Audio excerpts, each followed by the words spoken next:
বিপুল আশা নিয়ে নতুন বাংলাদেশের যাত্রা শুরু হয়েছে। আমরা দেশের আপামর জনতা অপেক্ষা করেছি যখন বাংলাদেশ আমাদের স্বপ্নের জায়গায় পৌঁছবে। কিন্তু সেই স্বপ্নযাত্রায় আমরা নানান প্রতিবন্ধকতার শিকার হচ্ছি এবং অন্যান্য ক্ষেত্রের মতো স্বাস্থ্যক্ষেত্রেও আমরা দেখছি অস্থিরতার অবস্থান। সাম্প্রতিককালে নানানভাবে স্বাস্থ্যক্ষেত্রের বিভিন্ন জায়গায় আমরা অস্থিরতার উপাদানগুলো দেখেছি এবং একেবারেই গতকাল আমরা আজকে যে অনুষ্ঠানটি করছি সেই প্রেক্ষিতে বলছি যে গতকাল ঢাকা মেডিকেল কলেজে এক ধরনের নতুন ধরনের একটি অস্থিরতা আমরা পরিলক্ষিত করেছি এবং তার প্রেক্ষিতে আমাদের খুঁজতে হচ্ছে এই যে দুষ্টচক্র সেখান থেকে আমরা বের হব কিভাবে। আজকে আমরা আলাপ করব স্বাস্থ্য খাতে অস্থিরতা সমাধান কোন পথে এই প্রসঙ্গে। এ বিষয়ে কথা বলার জন্য সুরক্ষা প্রতিদিনের আজকের এই আয়োজনে আমরা আমন্ত্রণ জানিয়েছি ডক্টর এম এ সবুরকে। তিনি স্বাস্থ্য ব্যবস্থা বিশেষজ্ঞ এবং তিনি সংযুক্ত অধ্যাপক স্বাস্থ্য অর্থনীতি ইনস্টিটিউট ঢাকা বিশ্ববিদ্যালয়। ডক্টর এম এ সবুর, স্বাগত আমাদের অনুষ্ঠানে। ধন্যবাদ। আমরা যেটা বলছিলাম যে বিপুল আশা উৎসাহ সব কিছু আমাদের ভেতরে একেবারে বড় রকমের একটা উৎসাহ তৈরি করেছে, কিন্তু এই যে কিছু কিছু ঘটনা আমাদেরকে পিছিয়ে রাখছে সেই প্রসঙ্গে আমরা একটু যাব। কিন্তু তার আগে একেবারেই ঢাকা মেডিকেল কলেজের যে ঘটনাটি ঘটলো, জরুরি বিভাগে ঢুকে আমরা দেখেছি যে ডাক্তারদেরকে আক্রমণ করা হয়েছে এবং অতীতের আক্রমণগুলোর তুলনায় একটু বীভৎস ছিল এইবারকার ঘটনা। এই ঘটনাটির একটু স্বরূপ বিশ্লেষণ করবেন এবং এটি অতীতের কোন ঘটনার ধারাবাহিকতায় আমরা এখানে পৌঁছেছি সেটিও আপনার অভিজ্ঞতার আলোকে একটু বলবেন। ধন্যবাদ আপনাকে। গতকালকে তো ঢাকা মেডিকেল কলেজে মূলত 3টে বিভিন্ন ঘটনা ঘটেছে হসপিটালে আর কি। তো যেটা আপনি বলছেন যে জরুরি বিভাগে যে চাপাতি নিয়ে যতটুকু আমি খবর পেয়েছি বা যতটুকু শুনেছি সেটা হচ্ছে যে মূলত কোনো আক্রান্ত ব্যক্তি আহত হয়ে ওখানে চিকিৎসার জন্য এসছিলেন। যারা তাদেরকে আহত করেছে তারা তার মৃত্যুটা নিশ্চিত করার জন্য তার উপর আবার আক্রমণ করতে এসছে এবং যেহেতু ওখানে ডাক্তার নার্সরা তাকে চিকিৎসা দিচ্ছিলেন সুতরাং সেই আক্রমণের শিকার বা টার্গেট তারাও পরিণত হচ্ছে। এখন এখানে যে মূল ব্যাপারটা হচ্ছে সেটা হচ্ছে যে হাসপাতালের জরুরি বিভাগের মতো জায়গায় বহিরাগতরা ঢুকে যে রুগী চিকিৎসা নিচ্ছে তাকে আক্রমণ করতে পারে কিনা বা করাটা ঠিক কিনা। ঠিক আছে, এই একই গল্প কিন্তু যখন এই যে বৈষম্য বিরোধী ছাত্র আন্দোলন হচ্ছে তখন যে আহতরা যে ঢাকা মেডিকেল কলেজ হসপিটালে চিকিৎসারত অবস্থায় ছিল তাদের উপরে আক্রমণের তথ্য কিন্তু আমরা পেয়েছি। তার মানে কেউ ইচ্ছা করলে হাসপাতালে ঢুকে যাকে খুশি আক্রমণ করতে পারে, এইটা একটা ব্যাপার হয়ে দাঁড়িয়েছে। এখানে কোনো রকম প্রতিরক্ষা ব্যূহ কাজ করে না। ঠিক আছে, তো এইটাই হচ্ছে একটা মানে আমাদের কি বলবো দুরবস্থা, যে যেটা স্বাস্থ্য সেবার যে জায়গাটা, তার কারণ হচ্ছে কি যে মারপিট করছে বাইরে করছে, কিন্তু হাসপাতালের ভিতর ঢুকলে সেটি নিরাপদ জায়গা। হাসপাতালে পৌঁছে গেলে রুগীর জন্য এটা নিরাপদ এবং ডাক্তার নার্স সবারই একটা দায়িত্ব হয়ে যায় কিন্তু রুগীর নিরাপত্তার বিধান করা। কিন্তু সমস্যা হচ্ছে যে ডাক্তার নার্সের হাতে তো অস্ত্র থাকে না, তার মানে কাউকে এই চিকিৎসা কর্মীদেরকে নিরাপত্তার ব্যবস্থা করতে হবে। দুর্ভাগ্যজনকভাবে এই জিনিসটা আমরা কখনো করি নাই। আপনি খেয়াল করে দেখবেন আমাদের রেলওয়ে পুলিশ আছে, ট্যুরিস্ট পুলিশ আছে, ইন্ডাস্ট্রিয়াল পুলিশ আছে, এমনকি এই যে মেট্রো রেল করা হলো তার জন্য আলাদা পুলিশ করা হলো। তাহলে হাসপাতাল পুলিশ থাকবে না কেন? এই যে বিশাল হাসপাতাল, মানে ঢাকা মেডিকেল কলেজ হাসপাতাল আমরা এখানে প্রতীকী হিসাবে দেখছি, কিন্তু শুধুমাত্র সরকারি হাসপাতালগুলোতে প্রতিনিয়ত এই ঘটনা ঘটছে। বিশেষত রাতের শিফটে যে সমস্ত কর্মীরা, আমাদের এখনও কলকাতার মতোই আরজি করের ঘটনা ঘটেনি, কিন্তু ঘটতে কতক্ষণ, নিরাপত্তা যদি আমরা ঠিক না করি। তো ফলে সার্বিকভাবে সরকারি হাসপাতালগুলো অন্তত তার নিরাপত্তা বিধান করার একটি বিষয় চিন্তা করতে হবে। এটি বহু আগে থেকে আমি অন্তত গত 2 বছরের বেশি ধরে বলা আসছে। প্রথম যখন বলেছিলাম হাসপাতাল পুলিশ, সবাই হেসেছিল, হাসপাতাল আবার পুলিশ হয় কী করে। তো এখন দেখেন আজকে যদি আমার হাসপাতালে পুলিশ থাকতো এবং এই পুলিশ কিন্তু হাসপাতালের বাইরে পাহারা দিলে হবে না, ওটির সামনে আক্রমণ করেছে, তার মানে এই ঢাকা মেডিকেল কলেজ হাসপাতালের করিডোর কয় কিলোমিটার হবে, সব করিডোরগুলো যদি আপনি যোগ করেন তো ওখানেও একটা টহলের ব্যবস্থা থাকতে হবে। মানে আমার স্বাস্থ্যকর্মীরা যাতে নিরাপত্তার সাথে সেবাটা দিতে পারেন, সেবাটা বোধ করেন যে আমি এখানে নিরাপদ, হ্যাঁ, তখনই তো সে সেবা দিতে উদ্বুদ্ধ হবে এবং মনোপ্রাণ ঢেলে উনি যদি বিশেষত নারী কর্মী যারা আছেন, আমাদের নার্সরা যারা আছেন, তারা যদি নিজেদেরকে নিরাপদ মনে করতে না পারেন, তাহলে সেটা সেবাকে বিঘ্নিত করবে এবং বিঘ্নিত করেও এটাও। তো ফলে সার্বিকভাবে হাসপাতালগুলোর একটা নিরাপত্তা এই জায়গাটাতে আমরা হাব্বি নাই, কিন্তু দেওয়া দরকার। আপনি যদি, আমি যে উদাহরণ দিলাম অন্য উদাহরণ, আমরা ওই দিকটা একটু আসবো, কিন্তু এটাও বোধহয় আপনি যেটা বলছেন যে গত প্রায় 2 বছর ধরে আপনি যেমন স্বাস্থ্য পুলিশের কথা বলে এসেছেন বা হাসপাতাল পুলিশের কথা, সেটা নিশ্চয়ই একটা ধারাবাহিকতার উপর ভিত্তি করে। অর্থাৎ আমরা ঢাকা মেডিকেল কলেজে সাম্প্রতিক যে আক্রমণটা দেখেছি, এটি নতুন কোনো ঘটনা কিন্তু না। আমরা নানান সময় আমরা দেখেছি, বৈষম্য বিরোধী আন্দোলনের সময় যেমন, তার আগেও ডাক্তাররা অথবা স্বাস্থ্যসেবার সাথে যারা নিযুক্ত আছেন, যেসব স্বাস্থ্যকর্মীরা, তারা বেশ সহজ টার্গেটে পরিণত হচ্ছেন নানান কারণেই। এখানে আমাদের জনগণের একটি দায় কতখানি আছে বা তাদের দায়িত্ব কতখানি আছে, এই প্রসঙ্গে একটু আসতে চাই। কারণ ধরে নিলাম যে ঢাকা মেডিকেল কলেজে একটি গোষ্ঠী তাদের উদ্দেশ্য হাসিলের জন্য করছিলেন, কিন্তু আমরা অতীতে অনেক সময় দেখেছি যে হয়তো খুব গুরুতর অসুস্থ একজন রোগী মারা গিয়েছেন এবং তখন চিকিৎসার অবহেলার অভিযোগ আনা হয়েছে এবং ডাক্তারের উপর আক্রমণ হয়েছে। এই ঘটনা বাংলাদেশে বহুবার হয়েছে। এখানে মূল সংকটটা কোথায়? আস্থার সংকট নাকি অন্য কিছু এখানে অবস্থান করছে? আপনাকে একটু বুঝতে হবে যে হাসপাতাল নিয়ে এক ধরনের, আমি যেটা বলি যে মিথ আছে, কিন্তু রিয়েলিটিটা আলাদা। ঠিক আছে, মিথটা কি? রোগী এবং রোগীর স্বজনরা মনে করে হাসপাতালে গেলেই সম্পূর্ণ সুস্থ হয়ে বাড়ি আসবো। জি। কিন্তু রিয়েলিটি হচ্ছে অধিকাংশ রোগী হয়তো সুস্থ হয়ে বাড়ি ফেরত যাবে, কিন্তু অল্প সংখ্যক রোগীও মারা যাবে। এই রিয়েলিটিটা কিন্তু কোনো আত্মীয় স্বজন বা রোগীর লোক মানতে চায় না, কিন্তু এটাই রিয়েলিটি। সুস্থ হয়ে বাড়ি যাবে, সম্পূর্ণ সুস্থ হয়ে হয়তো বাড়ি যাবে না, কিছুটা বিকলাঙ্গতা নিয়ে পারে। কিন্তু আপনি যত রোগী হাসপাতালে যায়, প্রত্যেকের প্রত্যাশা হচ্ছে যে আমি স্বল্পতম সময়ে সম্পূর্ণ ভালো হয়ে বাড়ি যাব। এটা গেল একটা। আর একটা মিথ হচ্ছে, রুগী মনে করে বা রুগীর স্বজনরা মনে করে ডাক্তার হচ্ছে ম্যাজিশিয়ান বা ঐশ্বরিক শক্তির অধিকারী, ডাক্তার এসে দেখার সাথে সাথে রুগী ভালো হয়ে যাবে। কিন্তু সত্যি হচ্ছে ডাক্তার এসে দেখার সাথে সাথে রুগী ভালো হয় না। রুগী ভালো হতে ডাক্তার ব্যবস্থা গ্রহণ করেন, নার্সরা ব্যবস্থা গ্রহণ করেন। ফলে এই যে আপনার বিভ্রান্তি, আমি যে কথাটা বললাম, এরকম হাসপাতাল নিয়ে বহুত মিথ আছে, কিন্তু রিয়েলিটিটা হচ্ছে আলাদা। আনফর্চুনেটলি আমরা যখন আলোচনা করি তখন রিয়েলিটিটার কথা শুনে সবাই হয়তো মাথা ঝাঁকাবেন, কিন্তু তার নিজের ক্ষেত্রে যখন ঘটবে তখন উনি আর ওই রিয়েলিটিটাকে মেনে নিতে পারেন না। এবং ঘটনাগুলো তাই ঘটছে। কিন্তু রুগী মারা গেছে, কোনো কোনো রুগী তো মারা যাবে। 100টা রুগীর ভিতরে হয়তো 99টা রুগীই ভালো হয়ে যাচ্ছে, এটা কিন্তু কোনো আইটেম হবে না, নিউজ আইটেম হবে না। কিন্তু একটি রুগী মারা গেলে পরে তখনই এটা সংবাদ হয়ে যাচ্ছে। এবং যে শিক্ষার্থীটি অ্যাক্সিডেন্ট করে এসেছিল, সে কিন্তু 12-13 ঘন্টা বা 8-10 ঘন্টা হাসপাতালে চিকিৎসা পাওয়ার পর মারা গেছে। সেই মারা যাওয়ার ঘটনারও 8-10 ঘন্টা পর তার প্রতিষ্ঠান থেকে বলা হচ্ছে শিক্ষক এবং শিক্ষার্থীরা এসে অপারেশন থিয়েটারের মতো জায়গাতে যেয়ে আক্রমণ করেছে। আপনি চিন্তা করেন, এরা কিন্তু বিশ্ববিদ্যালয়ের শিক্ষক এবং ছাত্র, এটা কিন্তু সাধারণ জনগণ না, এদের বুঝে কোনো ভুল থাকার কথা না। তাহলে কেন আক্রমণটা করছে?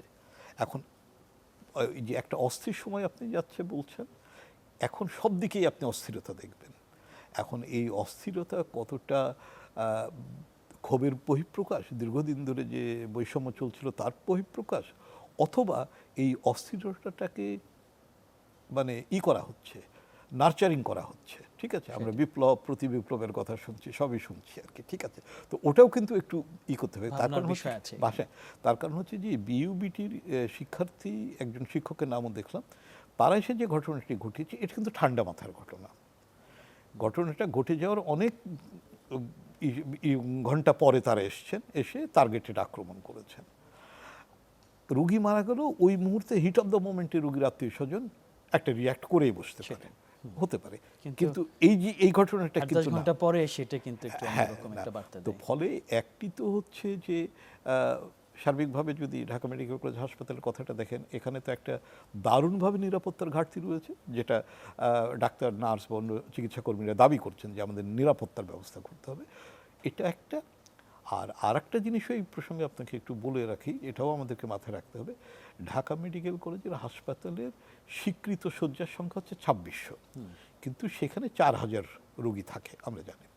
এই 4000 রোগীর সবার সাথে একটা দুটো করে অ্যাটেন্ডেন্ট, ঠিক আছে, ভিজিটররা দেখতে আসছে। তাহলে এই যে বিপুল সংখ্যক জনসমাগম, এটা কি ম্যানেজেবল কিনা? অথবা ঢাকা মেডিকেল কলেজ হাসপাতালকে 1000 শয্যার 3টি আলাদা আলাদা হাসপাতালে রূপান্তরিত করা যায় কিনা, যেটা ম্যানেজেবল। এই জিনিসগুলো কিন্তু এখন ব্যবস্থাপনার জায়গায় আসতে হবে, ভাবনায় আসতে হবে। আমি ওই জায়গাটায় যে এই যে শুরুর দিকে যে উত্তরটা আপনি বলছিলেন, মিথ এবং রিয়েলিটি, অর্থাৎ আমাদের প্রত্যাশা অথবা কল্পনাপ্রসূত প্রত্যাশা এবং বাস্তবতা যেটা, তার মধ্যে যে ফারাক, এই ফারাকটা যদি আমরা পূরণ করতে চাই তাহলে কিন্তু এখানে কমিউনিকেশনের একটা, যোগাযোগের একটা বিরাট ভূমিকা আছে। সেই জায়গাটায় যেমন একজন রোগী যখন ঢুকলেন, প্রথম দিকে কিন্তু অ্যাজিউম করা যায় যে আসলে ওনার আউটকামটা কেমন হতে পারে, কতখানি সুস্থ হওয়ার সম্ভাবনা আছে।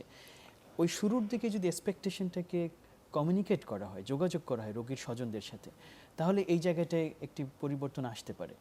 এই উপকরণটা, এই যে উপাদানের কথা, যোগাযোগের উপকরণের কথা বললাম, এটি আমাদের হসপিটালে কতখানি আছে আর আমরা কিভাবে এটি উপস্থাপন করতে পারি বলে মনে হয়? এখানে দুটো জিনিস আপনাকে একটু খেয়াল রাখতে হবে।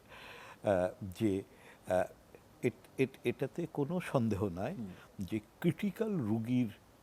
ক্রিটিক্যাল অবস্থাটা যদি তার স্বজনদের কাছে ব্রিফ করা যায় এবং নিয়মিতভাবে যদি 1-2 ঘন্টা পর পর আপডেট দেওয়া যায়, তাহলে রোগীর আত্মীয় স্বজন কিন্তু মানসিকভাবে প্রস্তুত থাকবেন। তারপর আল্লাহ না করুক একটা যদি খারাপ রেজাল্ট আসে, তারা সেটা মানসিকভাবে মেনে নেবেন। তাহলে এখানে দুটো গল্প আসছে। একটা হচ্ছে যে আমাদের স্বাস্থ্যকর্মী, ডাক্তার, নার্স বা অন্যান্য কর্মী যারা আছেন, তাদেরকে এই কাউন্সেলিংটা করতে হবে। আচ্ছা, এখন যে ওয়ার্কলোডের ভিতরে এনারা কাজ করেন, সেই ওয়ার্কলোড, এখন এই রুগীটাকে কাউন্সিল করতে যে ওই রুগীটার চিকিৎসা যদি ব্যাহত হয়, তার তো ফার্স্ট প্রায়োরিটি হচ্ছে চিকিৎসা, এটি একটি বিষয়। আর ওই যে বিইউবিটির শিক্ষার্থীর ব্যাপারটা আমি যতটুকু দেখলাম, সেটা হচ্ছে যে তাকে কেউ হাসপাতালে রেখে চলে গেছে। ইভেন তাকে যে অপারেশন করতে হলে তো কনসেন্ট লাগে, সেই কনসেন্টে সই করার কোনো ব্যক্তি ছিল না, কিন্তু রক্ত আনতে হবে কোনো ব্যক্তি ছিল না। হি ওয়াজ জাস্ট লেফট অ্যালোন। তাহলে এই রুগীটার ক্ষেত্রে, এবং এরকম ক্ষেত্র কিন্তু নতুন না, ইমার্জেন্সিতে প্রায়শই দেখা যায় যে কেউ একজন এসে রেখে চলে গেছে, রাস্তাঘাটে পড়েছে। তার কারণ হচ্ছে কি, এইসব রুগী অনেকে আনতেও চায় না, এসেই তো ঝামেলায় পড়ে। কি আপনি এনেছেন কেন, আপনার নাম ঠিকানা দেন, পুলিশ তাকে হ্যারাস করে, ঠিক আছে। তো ফলে এই যে সমস্ত রুগীগুলো লেফট অ্যালোন হয়ে আসে, তারপর পরে 12 ঘন্টা পর স্বজনরা জানলো, সেখানে কাউন্সিলিং স্কোপ নাই। আপনার কথাটা একদম ঠিক, এবং এটি স্ট্যান্ডার্ড ডাক্তারদেরকে, নার্সদেরকে শেখানোও হয় যে তোমরা কিন্তু ক্রিটিক্যাল রুগীটাকে, রুগীর স্বজনদেরকে টাইম টু টাইম ব্রিফ করে মানসিকভাবে প্রস্তুত করবে। কিন্তু ওখানেও সমস্যাটা হচ্ছে যে ওনারা এত কাজের চাপের ভিতর থাকেন, এই রুগীটার পেছনে যদি 10 মিনিট কাউন্সিলিংয়ে ব্যয় হয়, তাহলে আর একটা রুগীর চিকিৎসা 10 মিনিট ডিলেড হয়ে যাচ্ছে। ডক্টরগণ সারা দেশে কমপ্লিট শাটডাউন বলে একটি কর্মসূচি নিলেন এবং তার অধীনে জরুরি বিভাগ সহ সারা দেশের সকল স্বাস্থ্য সেবা বন্ধ হয়ে গেল। এত বড় গুরুত্বপূর্ণ একটি সেবা খাত, যার সাথে আমাদের জীবন মরণ প্রশ্ন জড়িত, সেরকম একটি খাত কি এই টাইপের কমপ্লিট শাটডাউনে যেতে পারে? এরকম যত বড় ঘটনাই ঘটুক না কেন ঢাকা মেডিকেল কলেজে, তার প্রেক্ষিতেও কি এটা যাওয়া যায়? এর নৈতিক ভিত্তিটা কি, বা নৈতিক দিক থেকে জিনিসটা কেমন? প্রসঙ্গটা আপনি ঠিকই উঠিয়েছেন। আমি মানে অন্তত 4টে প্রাইভেট মেডিকেল কলেজ হাসপাতালের পরিচালনার সাথে জড়িত। তো যখন এই কমপ্লিট শাটডাউনটা ডিক্লেয়ার করা হলো, তখন আমাকে সব হাসপাতাল থেকে বলছে আমরা কি করব, সবাইকে তো বলেছে। তার মধ্যে চিকিৎসা তো বন্ধ রাখা যাবে না, তোমরা চিকিৎসা কন্টিনিউ করো, বলো যে জরুরি চিকিৎসা দিচ্ছি। আচ্ছা, তার কারণে যে কোনো ধর্মঘট, ডাক্তাররা যখনই ধর্মঘট করেছে, অতীতেও তো করেছে, জরুরি চিকিৎসা কিন্তু এর আওতায় থাকে না। জরুরি চিকিৎসার স্বপ্ন, এবং আমি যতটুকু খবর নিয়ে দেখেছি যে ঢাকা মেডিকেল কলেজ হাসপাতালে ওখান থেকেই তো কমপ্লিট শাটডাউনটা ডিক্লেয়ার্ড হয়েছিল, তারা কিন্তু জরুরি চিকিৎসা বন্ধ রাখেনি, রাখতে পারে না। কেন, রুগীর হাসপাতালের ডাক্তার যখন দেখছে যে এই রুগীটা সিজার না করলে বাচ্চা এবং মা মারা যাবে, ও সিজার করবেই। এটা একেবারে আপনার কি বলবো, পেশাগত দায়বদ্ধতার জায়গাটা, ঠিক আছে। এখন কথা হচ্ছে যে এই যে শাটডাউনের মতো দাবিটা উঠালো, এইটার নৈতিকতা নিয়ে আপনি যে প্রসঙ্গ করছেন, আপনি দেখেন এই যে ডাক্তার বা আমাদের স্বাস্থ্যকর্মী যারা আছে তারা একটা সমাজেরই অংশ, সমাজের বাইরে তো না। জি। ঠিক আছে। এবং আপনি দেখবেন গতকালকের পত্রিকাতে দেখলাম যে প্রশাসন ক্যাডার ছাড়া অন্য ক্যাডার এখন সব একত্রিত হচ্ছে, কারণ সব সময় তাদেরকে বৈষম্য করা হচ্ছে। ঠিক আছে। যে আমলাতন্ত্রের উপর ভর করে আগের সরকার দেশ চালিয়েছেন, এখনো কিন্তু সে আমলাতন্ত্রই রয়েছে। আপনি একটা খুঁটি টুটি এদিকে বদলাচ্ছেন, কিন্তু ওই জিনিসগুলাই মানে ফলে হচ্ছে যে এই একটা বৈষম্য আছে। এবং আপনি এই যে এখন নতুন যিনি হেলথ অ্যাডভাইজার এসছেন, উনিও হাড়ে হাড়ে উপলব্ধি করছেন যে লোকজন নেই, ডাক্তার নেই, নার্স নেই। গত 15 বছরে কতগুলো র্যাবের ব্যাটালিয়ান ইরেক্ট হয়েছে, কতগুলো নতুন সেনানিবাস তৈরি হয়েছে, 10-12 হাজার পুলিশে রিক্রুট হয়েছে, হাসপাতাল নতুন হয়েছে, হাসপাতালের শয্যা সংখ্যা বেড়েছে। তাহলে ডাক্তার, নার্স, এবং আমি এটা দায়িত্ব নিয়ে বলছি যে ডিজি অফিসের লোকজন প্রস্তাব নিয়ে যেতেই ভয় পায়। কোনো সাহস করে প্রস্তাব নিয়ে গেলে মন্ত্রণালয়ের সচিব আগে প্রস্তাব কেটে দেয়। আমি তো একদিন বলেছিলাম যে পুলিশ যখন প্রস্তাব নিয়ে আসে তখন তো কাটতে পারেন না, তখন লাঠির ভয় থাকে। তো এখন ডাক্তারের হাতে তো কিছু নেই, ডাক্তার কি তাহলে আইসিইউর মাস্ক খুলে রাখবে? তার হাতে তো ওইটাই আছে। ফলে দেখেন সমাজ শিখাচ্ছে যে জোর যার মুল্লুক তার, এবং জোর যার মুল্লুক তার সেটা কিন্তু প্রতিষ্ঠিত। পদ নেই, এতগুলা পুলিশ প্রমোশন পাচ্ছে, পদ নেই এতগুলো এই সরকার হিসেবে কিন্তু অতিরিক্ত সচিব প্রমোশন দিয়েছে, বলছে যে বৈষম্য হয়েছিল বলে প্রমোশন দিচ্ছে। আর ভাই পদ না থাকলে প্রমোশন হয় কি করে? আর ডাক্তারদের কত প্রমোশন এখন আটকে রেখেছে, সেটাই বছরের পর বছর ডাক্তার। তো ফলে সমাজের কাছ থেকে যখন এই পেশাজীবীরা বঞ্চনা পেতে পেতে থাকে, তখন তারা রেশনাল বিহেভটা করে না, তখন এই ইররেশনাল বিহেভটা আসে। এই বিহেভটা আমি জাস্টিফাই করছি না, কিন্তু আমি প্রেক্ষাপট বিচার করার চেষ্টা করছি যে কোন পরিস্থিতিতে কতটা নাজুক অবস্থায় গেলে পারে তারা কমপ্লিট শাটডাউনের ডাকটা দেয়, পিঠে দেওয়াল কোন পর্যায়ে ঠেকে গেলে। এবং তারা তো বলছে যে আমরা তো 12-13 ঘন্টা দেখলাম, কেউ তো আমাদের সাহায্যতে আসলো না, পরপর ইনসিডেন্ট ঘটে যাচ্ছে একটার পর একটা। তো আর 5টা ডাক্তার মারা যাওয়ার আগে অন্তত আমরা নিজেদেরকে প্রোটেক্ট করার চেষ্টা করি। ফলে এই জায়গাটাকে যদি আমরা সংস্কার করতে চাই, যে কথাটা বারবার হচ্ছে, তাহলে কিন্তু কিছু প্রোঅ্যাক্টিভ রোল সমাজকে পালন করতে হবে। এই যে কারণে এরকম আন্দোলনের ডাক ডাক্তাররা দিচ্ছে বা স্বাস্থ্যকর্মীরা দিচ্ছে, সেই অবস্থার থেকে তাদের পরিবর্তন কিন্তু করতে হবে। অনেক ধন্যবাদ ডক্টর সবুর। এবং আমরা আসলে এটা লক্ষ্য করেছি যে গতকাল ওই শাটডাউনের ভেতরেও আসলেই জরুরি চিকিৎসাগুলো চলেছে, এবং ডাক্তাররা এই আন্দোলনেও কিন্তু যে বৈষম্য বিরোধী আন্দোলন হয় সেখানে ডক্টররা কিন্তু প্রচণ্ড শক্তিশালী ভূমিকা রেখেছেন, এবং আমরা অনেককে জানি যারা ব্যক্তিগত উদ্যোগে আহতদের চিকিৎসা দিয়েছেন। সুতরাং তাদের অবদানকে কোনোভাবেই যেন আমরা ভুলে না যাই। এবং আপনি যেটা বলেছেন যে সামগ্রিকভাবে সামাজিক যে অবক্ষয় সেটা রোধ করে, বৈষম্যগুলো দূর করে ডাক্তারদের যথাযথ মর্যাদাটা যেন আমরা দিই। আমরা আরেকটি প্রসঙ্গে একটু আসি, এই স্বাস্থ্য খাতের ক্ষেত্রে ভীষণভাবে সম্পর্কিত। আমাদের যে ডিজি হেলথ বলে যে একটি প্রতিষ্ঠান, যার মাধ্যমে মূলত বাংলাদেশের প্রায় স্বাস্থ্যক্ষেত্রের বিরাট একটি অংশ নিয়ন্ত্রিত হয়, সেখানে একজন মহাপরিচালক নিয়োগ দিয়েছে এই সরকার এসে, কিন্তু তিনি এখনও শান্তিমতো তার অফিস করতে পারছেন না, জানা মতো এখনও অফিসে বসতে পারছেন না, এবং এটির একটি রাজনৈতিক একটা রূপ লাভ করেছে। এই সময়টা এসে আমরা কি এই সংকীর্ণ রাজনীতির ঊর্ধ্বে উঠে সত্যিকার অর্থে স্বাস্থ্য ব্যবস্থার সংস্কার সামনে রেখে আগাতে পারতাম না?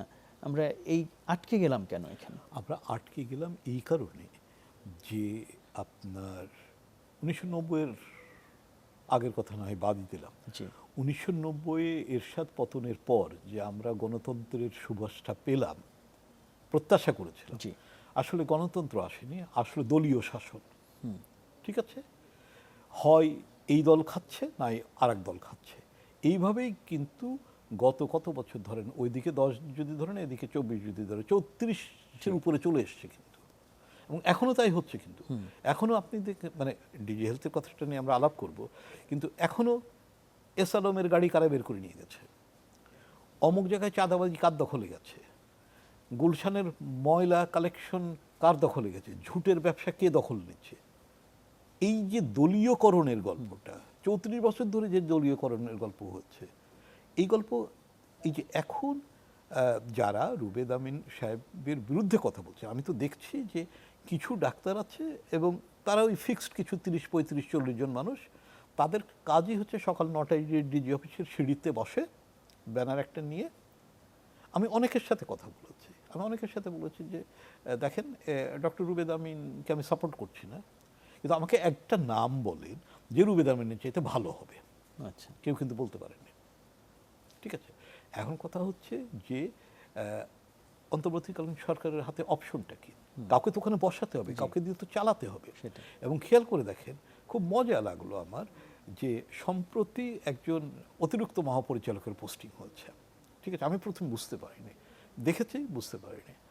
তারপর একজন বললো যে আরে ও তো অমুক, মানে তিনি কিন্তু এই অধিদপ্তরেই 8-10 বছর না হলে 5-7 বছর ধরে পরিচালকগিরি করেছেন। আচ্ছা। মাঝে একটু সরে যেয়ে ময়মনসিংহে পোস্টিং নিয়েছিলেন, হ্যাঁ। তিনি অতিরিক্ত মহাপরিচালক হয়ে চলে আসলেন। সেটাই।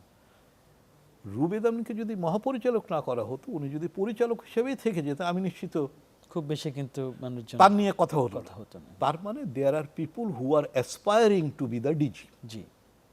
ঠিক আছে, এখন যিনি অ্যাসপায়ার করুন না কেন, তাদের আমলে তারা কিভাবে স্বাস্থ্য প্রশাসনটা চালিয়েছে ইতিহাস তো আমাদের চোখের সামনে রয়েছে। তারা যে একেবারে স্বর্গ বানিয়ে দিয়েছিল স্বাস্থ্য অধিদপ্তরকে, তো তা তো না। এবং 2009-এ যখন আওয়ামী লীগ সরকার আসলেন, তত্ত্বাবধায়ক সরকারের কি বলে মিলিটারি ব্যাকড গভর্নমেন্টের পরে, ডিজি অফিসের গল্পটা কি হয়েছিল? নাম ধরে বলছি, প্রফেসর শাহমনির তদানীন্তন ডিজি ফয়েজ সাহেবকে চেয়ার থেকে বের করে দিয়েছিলেন না উঠিয়ে। প্রফেসর ফয়েজ সাহেব কিন্তু ইচ্ছা করে ডিজি হননি, উনি ডিজি হওয়ার আগে কিন্তু ঢাকা মেডিকেল কলেজের প্রিন্সিপাল ছিলেন এবং উনি বাংলাদেশে স্বীকৃত একজন মেডিসিনের প্রফেসর, সবাই তাকে সম্মান করেন। আমি যখন শাহমনি সাহেব, এবং তাকে বদলি করে মিটফোর্ডে দিল, মিটফোর্ডে হেড অফ দ্য ডিপার্টমেন্টও করেন, একটা প্রফেসর দিয়েছে। আমি শাহমনিকে নিজেই জিজ্ঞাসা করেছিলাম যে ঠিক আছে ফয়েজ সাহেবকে সরিয়ে দিয়েছেন, আপনাদের খাওয়ার সময় এখন খান, তো ওনাকে তো একটু সম্মানের সাথে রাখতে পারতেন। তার উত্তর ছিল ঢাকার বাইরে দিই নাই তো, ওরা সিটিটা দেখে কতখানি ঠিক আছে, নিচু মানসিকতা হ্যাঁ। আসলে। এবং এই 15 বছর ধরে তারা কি লুটপাট করেছে, তার আগে যারা ছিলেন তারা কি লুটপাট করেছে, সবার গল্পই তো আমাদের কাছে আছে। সেটাই। সবার আমল নামাই তো, সব বন্ধু বান্ধব পরিচিত, সব বলতে চাচ্ছি না, কিন্তু প্রত্যেকের আমল নামাই বলে দিতে পারবো। সুতরাং এখন যারা রুবেদ আমিনের বিরুদ্ধে কথা বলছেন, তারা কাদের বসাতে চাচ্ছেন, তাদের আমল নামাটা একটু আমরা সামনে নিয়ে আসি দেখি। সমস্যা হচ্ছে এখানে যেটা হয়েছে যে এই যে ছাত্র জনতার গণ অভ্যুত্থানে একটা নতুন বাংলাদেশ তৈরি করার যে অপরিসীম সম্ভাবনা এসছে, এটা বারবার হোঁচট খাচ্ছে ব্যক্তিগত স্বার্থের কাছে। সেটাই। অমুককে ডিজি বসালে আমি এই সুবিধাটা পাবো, হয়তো ডিলও হয়ে যেতে পারে, আমি অবাক হব না যদি টাকা পয়সার ডিলের গল্প আসে। ঠিক আছে, কারণ স্বাস্থ্য খাতের একটা অসুবিধা হচ্ছে যে এখানে ডাক্তাররা মোটামুটি ভালো রোজগারপাতি করে, এবং ভালো রোজগারপাতি করে বলে ভালো পয়সা খরচও করে।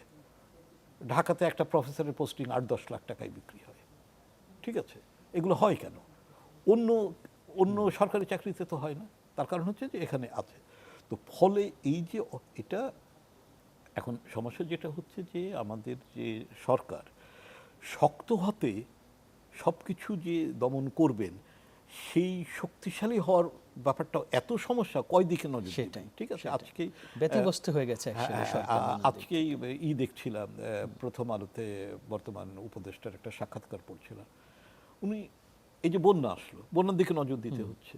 ঠিক আছে, যারা আহত হচ্ছে তাদের চিকিৎসার দিকে নজর দিতে হচ্ছে। তো ফলে ওখানে মানুষ, প্রথম কথা হচ্ছে যে মানুষ বসাতেই 2-3 দিন লেগেছে, তাকে যাকে অর্ডার করেছে তাকে বসতে দিচ্ছে না। মানে সরকার ইচ্ছে করে বসতে না দেওয়ার কোনো কারণ নেই, কারণ মানে বল প্রয়োগই করা যায়, সেটা আলাদা কথা।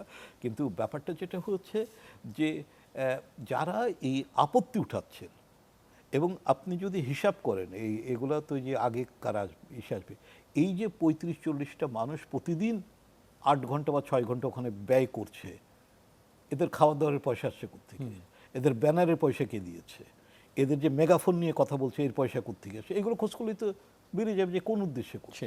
ঠিক আছে, তো এইটা একটা দুর্ভাগ্যজনক যে আমরা সবটা, ওই যে একটা কথা বলেন যে কারোর পৌষ মাস কারোর সর্বনাশ, every crisis brings an opportunity. তো এখন একটা ক্রাইসিস চলছে, কেউ কেউ এটাকে অপরচুনিটি মনে করছে এবং সেখান থেকে সুবিধা নেওয়ার চেষ্টাটাই তারা এইটা, করছে। বাংলাদেশের সবচেয়ে মেধাবী লোকগুলোই কিন্তু স্বাস্থ্যক্ষেত্রে আসে, পড়াশোনা করে, মেডিকেলে পড়াশোনা করে। তাদের এই যে নৈতিক অবক্ষয়ের যে গল্পগুলো আপনি শোনালেন আমাদের একটু আগে, এর মূল দায়টা কার? আমাদের রাজনৈতিক ব্যবস্থার নাকি এই ব্যক্তির? কোথায় আমরা এই দোষটা দিতে পারি? এখন আপনার রাজনীতির সাথে ইন্টেলেকচুয়াল বা পেশাজীবী যে নামেই কথা বলি না কেন, তাদের একটা মিথস্ক্রিয়াটা কিন্তু ভালো হওয়ার কথা ছিল। তার মানে যারা যে বিষয়ে পণ্ডিত বা বিশেষজ্ঞ, তারা রাজনীতিবিদদের পরামর্শ দিবেন যে এই কাজটা করলে এই হবে, এই কাজটা করলে এই হবে। রাজনীতিবিদরা তাদের পরামর্শ অনুযায়ী চলবেন। এটা কিন্তু এই মিথস্ক্রিয়ার একটা পজিটিভ দিক। জি, দুর্ভাগ্যজনকভাবে বাংলাদেশে জিনিসটা উল্টে গেছে। আমাদের পণ্ডিতরা এখন রাজনীতিবিদদের অকামগুলা হালাল করার যুক্তি তৈরি করে, আচ্ছা, যা হওয়া উচিত ছিল না। ইন্টেলেকচুয়ালদের কথা ছিল যে দেখো ভাই, আমি বুদ্ধিবৃত্তিক চর্চা করি, আমার মনে হচ্ছে এটা ঠিক, আপনি যেটা করছেন এটাতে কিন্তু এই অসুবিধা হবে, পরামর্শ দাও। পরামর্শ নেওয়া না নেওয়ার দায়িত্ব রাজনীতিবিদদের। কিন্তু আমাদের এখানে আপনি চিন্তা করেন শুধু স্বাস্থ্যের না, সব সেক্টরে। জি, ঠিক আছে। এবং মানে খুব দুর্ভাগ্যজনকভাবে আমি কালকে কোন পত্রিকায় দেখছিলাম যে এই যে টাকা চুরির মানে মেন দুজন লিডকে আইডেন্টিফাই করা হয়েছে, যারা দুজনই ঢাকা বিশ্ববিদ্যালয়ের অধ্যাপক, জি, ডক্টর আতিউর রহমান এবং শিবলি রুবায়েত। পচন কোন জায়গা থেকে ধরেছে আপনি চিন্তা করেন। ওই লেভেল যদি রাজনীতিবিদদের ভাড়াটে লাঠিয়ালে পরিণত হয়, তো একই গল্প। ফলে এই শিক্ষা স্বাস্থ্যতেও কিন্তু ওরকম হচ্ছে। আবার যেটা বলছে যে সমাজ থেকে তো বিচ্ছিন্ন না স্বাস্থ্য, সমাজের অন্যান্য ক্ষেত্রে ইন্টেলেকচুয়ালরা যেরকম পৌঁছেছে, স্বাস্থ্যেও পৌঁছেছে। ফলে এখানে হয়েছে যে স্বাস্থ্যের যারা নেতৃত্বে ছিলেন, ঠিক আছে, তারা রাজনীতিবিদদের লাঠিয়ালে পরিণত হয়েছিল। তারা কিন্তু রাজনীতিবিদদের ভালো পরামর্শ দেয়নি, বরঞ্চ রাজনীতিবিদরা যে খারাপ সিদ্ধান্ত নিচ্ছে সেটাকে জাস্টিফাই করেছে। তো রাজনীতিবিদ মনে করেছে আমি তো ঠিকই আছে, বিশেষজ্ঞরাই তো আমাকে বলছে। এখন এই জায়গাটার যদি আপনি স্বরূপ দেখতে চান যে কখন এই গল্পটা শুরু হলো, স্বাস্থ্যের কথা স্পেশালি বলি, 1990 সালের আগে, মানে বাংলাদেশকে যদি আপনি কয়েক ভাগে ভাগ করেন তাহলে তো 1990 সালে যে স্বৈরাচার বিরোধী আন্দোলন হলো, এরশাদের পতন হলো, এটা তো একটা মাইলস্টোন হিসাবে, যদিও আমরা সেই ফলাফল রাখতে পারিনি, ঠিক আছে। তার আগে কিন্তু ড্যাব, ডক্টরস অ্যাসোসিয়েশন অফ বাংলাদেশ বা সাচিব, স্বাধীনতা চিকিৎসক পরিষদের নামই শোনেননি, ছিল না, ছিল না। 1990 পর্যন্ত বাংলাদেশ মেডিকেল অ্যাসোসিয়েশন ডাক্তারদের রিপ্রেজেন্ট করতো, তাও সার্বিকভাবে না। আমি দায়িত্ব নিয়ে বলতে পারি যে তখন 64টা জেলাতে হয়তো 30-32টা জেলাতে ব্রাঞ্চ পাবেন বিএমের, সব জেলাতে ব্রাঞ্চও ছিল না। এখন তো ব্রাঞ্চের সংখ্যা জেলার চাইতে বেশি। তখন ছিল না, এখন কেন? তার কারণ হচ্ছে যে এখন আর সচিব খুঁজে পাবেন না। তার কারণ হচ্ছে 15 বছর ধরে যে গল্পটা ঘটেছে, তার আগে অন্য রিজিমের আমলে যে ঘটনা ঘটেছে, তুমি যদি আমার দলের না হও তাহলে ওই যে সেই বিখ্যাত theory, if you are not with me you are with my opposition. কিন্তু ইন বিটুইন তো কিছু লোক আছে, এবং ইন বিটুইন যারা আছে তারা দুই পক্ষ দ্বারাই ক্ষতিগ্রস্ত হয়েছে, নির্যাতিত হয়েছে বা বৈষম্যের শিকার হয়েছে। এই যে দলীয় রাজনীতিকরণ অব দ্য প্রফেশন, এটা কিন্তু একটা বিশাল ক্ষতিকার। যখনই আপনি দলীয় রাজনীতিতে যাবেন তখন কিন্তু আপনি নির্মোহভাবে কোনো বিচারটা করবেন না, ও আমার দলের লোক, ও যা বলবে তাই করতে হবে। তখন দিন শেষে জনগণ ক্ষতিগ্রস্ত হবে। এবং এইভাবেই কিন্তু আমরা রাষ্ট্রীয় সমস্ত প্রতিষ্ঠান ধ্বংস করে ফেলেছি। সেটা ডিজি হেলথ হোক, স্বাস্থ্য ব্যবস্থা বলি, পুলিশ বলি, ব্যুরোক্রেসি বলি, সবটাই। এখন তো ওখান থেকে বেরোতে হবে আমাদের। সময় এসছে এখন আমাদেরকে ওই জায়গাটাকে আলাদা করা।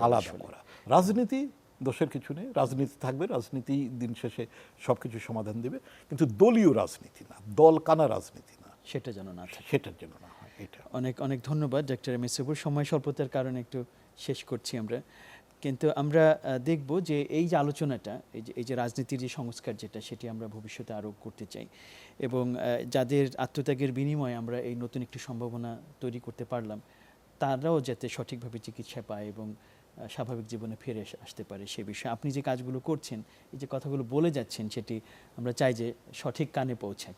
আপনাকে আবার কৃতজ্ঞতা জানাচ্ছি আমাদেরকে সময় দেওয়ার জন্য। ধন্যবাদ আপনাকে। ধন্যবাদ। ধন্যবাদ। দর্শক, শেষ করছি সুরক্ষায় প্রতিদিনের আজকের আয়োজন। আমরা কথা বলছিলাম স্বাস্থ্য খাতে অস্থিরতা সমাধান কোন পথে।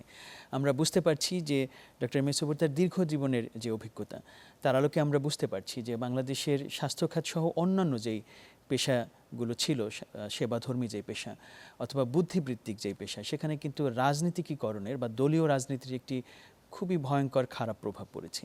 আমরা চাই যে এখনকার যেই নতুন বাংলাদেশ, সেখানে এই পেশাজীবী অথবা বুদ্ধিবৃত্তিক যে পেশাগুলো আছে, সেখান থেকে রাজনীতির এই বিষ বাষ্প সরে যাক এবং সত্যিকার অর্থে একটি বুদ্ধিবৃত্তিক এবং বৈষম্যহীন বাংলাদেশ গড়ে উঠুক।